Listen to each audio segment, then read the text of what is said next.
అరే అట్లెట్లయితే రోజా, నేను కూడా మీతో పాటు ఈక్వల్గా కష్టపడ్డాను కదా. అరే మీ అందరికి వచ్చి నాకు రాకపోవడం అయింది రోజా. అరే సరే రోజా, ఆగు, నేను కాసేపు అయినాక నీకు కాల్ చేస్తాను. ఏమైందండి? ఏమైందంటే ఏం చెప్పాలి ప్రీతి, ఆఫీస్లో వాళ్ళు ఎంత కష్టపడ్డారో వాళ్ళతో పాటు నేను కూడా అంత కష్టపడ్డాను ప్రీతి. రాత్రి అనక పగలనక చాలా అంటే చాలా కష్టపడ్డాను ప్రీతి. కానీ వాళ్ళందరికీ ప్రమోషన్ వచ్చి నాకు ప్రమోషన్ రాలేదు, నా శాలరీ పెరగలేదు. ఏం చేయాలి అర్థమవుతుంది.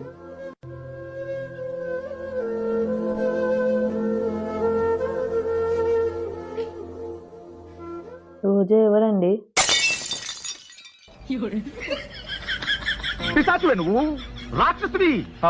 Dracula, Dracula, sadist. అబ్బా, నేను పడుకుంటే